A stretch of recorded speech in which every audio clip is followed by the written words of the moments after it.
Halo, ketemu kembali dengan saya Dr. Theo. Hari ini saya melanjutkan lagi salah satu contoh studi deskriptif. Hari ini kita bicara tentang proposal Drug Utilization Study atau DUS study ya.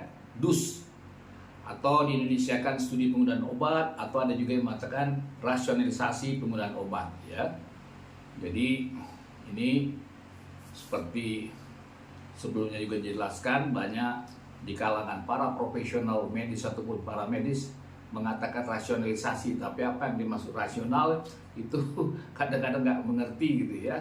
Jadi ada beberapa poin yang harus dikenal gitu dalam rasionalisasi penggunaan obat, terutama kaitannya dengan interaksi obat. Itu yang paling berbahaya gitu ya. Jadi interaksi obat itu ada 3: sinergi, antagonistik, dan potensiasi. Jadi kalau yang kita harapkan adalah sinergi gitu ya. Tapi kalau antagonistik, sia-sialah pengobatan itu dan mubazir gitu ya. Tapi kalau potensiasi, kemungkinan akan terjadi efek keracunan ya. Dan sebelumnya saya jelaskan juga misalnya contoh keracunan digoksin ya, pada kasus-kasus misalnya hipokalemia. Jadi ini kira-kira gambarannya ya, judul-judul penelitian tentang drug utilization study gitu ya. Ini drug utilization study of antibiotic in bacterial meningitis ya. Ini contoh yang dilakukan mereka di Surabaya di Dr. Stomo. Kemudian drug utilization pattern of antibiotics, the role of X, sex, and municipalities in determining variation, Orlando kawan-kawan ya. Kemudian drug utilization study and evaluation HMG co-reductase inhibitor ya in tertiary care hospital ya. Kemudian judul yang lain, the pattern of aspirin use in patient with heart failure ya. Kemudian drug study of antibiotic in patient attending geriatric hospital. Kemudian drug utilization pattern of antihypertensive medication in a tertiary Chara Hospital South India ya. Jadi itu kira-kira judul yang bisa menjadi ini kamu nanti ya ke perpustakaan untuk cari apa itu tentang drug utilization study ya. Kira-kira itu nanti menjadi judulnya ya. Jadi saya selalu dalam proposal ada 4 hal judul dulu, tujuan penelitian nanti ya, metode baru analisa gitu ya. Itu harus satu benang merah ya. Misal judul rasionalisasi penggunaan simvastatin pada penderita hiperkolesterolemia di Puskesmas A periode 1 tahun ya, dari 1 Juni 2021 sampai Mei 2002. Jadi kita jelaskan dulu apa itu hiperkolesterolemia, definisinya, prevalensinya, dari tingkat internasional, regional, sampai lokal, apa komplikasinya ya, supaya nanti bisa membedakan juga dengan apa sindrom metabolik gitu ya. Karena kalau sindrom metabolik itu ada hipertensi dan diabetes ya. Itu bisa kita jelaskan 2 paragraf. Dan apa yang kita maksud hiperkolesterolemia saja gitu ya. Obat-obat yang dipakai sebagai anti dislipidemia selama ini, jelaskan keuntungan dan kerugiannya ya. Kemudian kita lanjutkan rasionalisasi penggunaan obat itu sendiri ya. Menurut WHO apa, dan alasan pemilihan simvastatin apa gitu ya. Jadi baru pentingnya alasan penelitian obat itu ya. Balik lagi yang berdasarkan BEM yang 5 itu ya. Jadi belum ada data ya, kontroversi ya, melengkapi data, spesifik lokal area, dan terakhir indikasi baru khusus untuk experimental study. Nah, kemudian rumusan masalahnya bagaimana rasionalitas penggunaan simvastatin pada penderita hiperkolesterolemia di Puskesmas A selama periode 1 tahun tadi ya. Jadi biasanya drug utilization study itu sampelnya adalah total sampling, biasanya kita ambil berdasarkan waktu ya. Kuartal, semester, jangan lupa kuartal, semester, dan terakhir adalah tahun ya. Boleh saja kita 5 tahun terakhir yang kita ambil, boleh saja untuk melihat apa dari waktu ke waktu trennya bagaimana, turun atau naik gitu ya. Karena jangan lupa prevalensi penggunaan obat itu juga tanpa kita sadari adalah menggambarkan juga tanda prevalensi suatu penyakit. Ya, jadi antara data penggunaan obat harus nyambung dengan data penyakit di lapangan gitu loh. Jangan sampai nggak sinkron. Misalnya penyakit di puskesmas A yang tertinggi ISPA, tapi obat yang dipakai yang tertinggi ya misalnya obat anti diabetes. Jadi yang benar datanya yang mana? Data penyakitnya ataukah data obatnya? Ya, itu yang harus kita perhatikan dengan seksama. Gitu ya.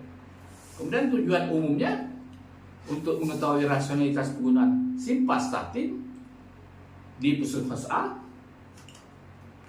Kemudian tujuan khususnya untuk mengetahui karakteristik penderita hiperkolesterolemia, ya, dan untuk mengetahui rasionalitas penggunaan simvastatin berdasarkan tepat indikasi, tepat dosis, tepat frekuensi, tepat frekuensi pemberian obat, tepat lama pemberian obat, dan tepat interaksi obat, ya, sinergi, antagonistik, ataukah potensiasi, ya.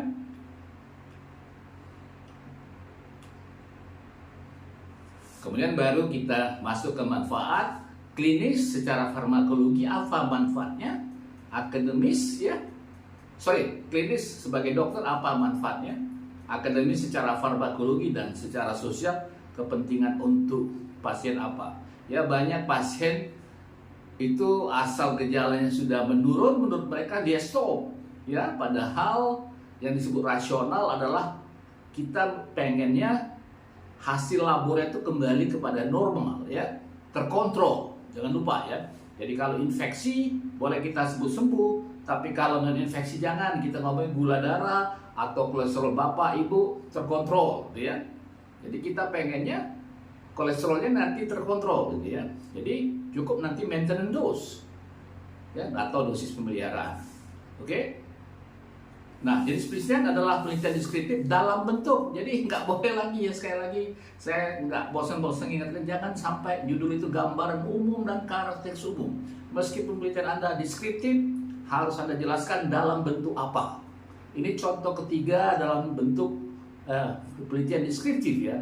Ada 7 yang saya jelaskan di sebelumnya, ya. Nanti yang keempat, ya, define daily dose, ya. Nanti uji diagnostik, ya. Nah, tempat dan waktu di bagian rekam medik puskesmas A yang dimulai bulan September sampai November 2022 kemarin, ya. Jadi kita harus jelaskan penelitian deskriptif dalam bentuk apa, ya. Mulai dari yang pertama kemarin serial kasus, ya. Kemudian dilanjutkan studi prevalence, yang ketiga ini adalah rasionalisasi pengguna, nanti ada DDD, define daily dose, yang terakhir nanti ada uji diagnostik, dan boleh secular trend analysis, ya. Tapi secular analysis itu atau studi ekologi itu sangat jarang dilakukan orang, gitu ya. Biasanya hanya dilakukan di klinis untuk membandingkan secara langsung dalam misalnya 1 tahun untuk melihat SOP, apakah data penggunaan obat sesuai dengan data penyakit atau data kematian di satu bangsal atau satu box, gitu ya. Nah, ini populasi dan sampel adalah semua rekam medis penderita hiperkolesterolemia di puskesmas A.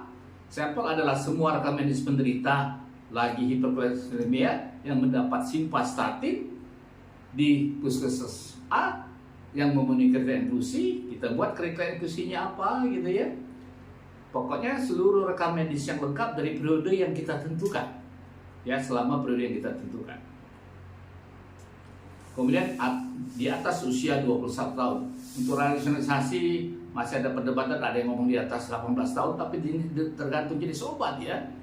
Terutama misalnya golongan fluoroquinolone itu yang dianjurkan oleh FDA di atas 22 tahun, gitu ya. Ini di atas 21 tahun, ya. Kriteria eksklusi rekam medis penderita hiperkolesterolemia dengan penyakit penyerta yang saya jelaskan di awal, apakah dia termasuk sindroma metabolik, ya. Ada DM dan hipertensi. Yang kita khususkan di sini adalah hanya hiperkolesterolemia. Besar sampel diambil berdasarkan waktu atau periode selama 1 tahun. Cara pengambilan sampel dengan cara total sampling selama periode tersebut, Itu ya. Variabel penelitian ini dari biasa ya sosiodemografik, kemudian kita tambahkan dosis pemberian, frekuensi pemberian, lambda pemberian, cara pemberian, interaksi obatnya apa, sinergis, antagonis, ataukah potensiasi. Ya. Yang ketujuh, biasa definisi operasional gitu ya. Nanti variabel-variabelnya apa saja, apa yang dimaksud dengan tingkat pendidikan, dosis pemberian gitu ya, frekuensi pemberian, lama pemberian, cara pemberian gitu ya. Oke. Jadi definisi operasional jangan lupa kita bentuk dalam bentuk tabel ya. Berisikan variabel definisi operasional, alat ukurnya apa, cara ukurnya bagaimana, hasil ukurnya apa, dan terakhir skala ukur. Skala ukur ini sebenarnya dalam kepentingan metodologi adalah untuk mengetahui analisa apa yang dipakai ya. Mulai dari univariat, bivariat, ataukah nantinya adalah multivariat gitu ya. Nah, ini bahan dan alat, catatan medis, kemudian SPSS versi berapa ya. Kemudian ini yang dipakai adalah versi 24. Kemudian cara kerja ya, pengajuan izin penelitian dari fakultas dan dilanjutkan pengajuan izin pengambilan data di puskesmasnya gitu ya. Itu harus kita jelaskan ya. Kita harus jelaskan secara rinci cara kerjanya bagaimana. Bila perlu dimasukkan juga cara kerja, cara menyortir daripada rekam medis tersebut gitu ya. Baru terakhir kita ngomongkan parameter keberhasilannya.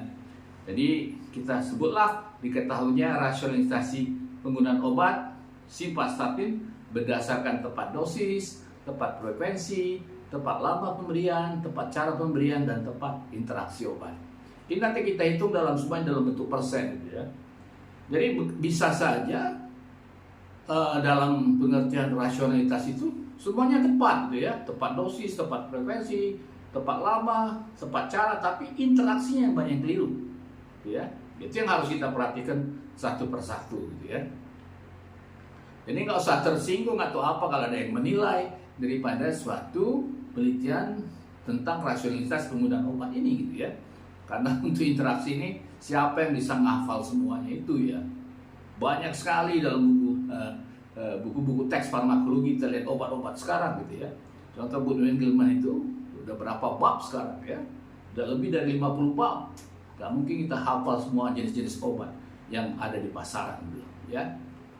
Jadi itu biasa saja sih ya. Jadi itulah untuk perbaikan SOP di lapangan gitu ya. Apalagi misalnya ada kejadian sesuai dengan SOP tapi pasien nggak menimbulkan perbaikan. Nah, salahnya di mana gitu. Itulah pentingnya penelitian dengan drug utilization study ini gitu ya. Ya, jadi pengumpulan data, kemudian terakhir adalah analisa data. Jadi mulai dari entry, kemudian screening, dan kemudian dihitung berdasarkan frekuensi oleh SPSS itu ya. Itu dulu ya yang bisa saya sampaikan. Mudah-mudahan bermanfaat ya. Mudah-mudahan bermanfaat. Terima kasih telah menonton. Jangan lupa subscribe, like, and share. Ciao.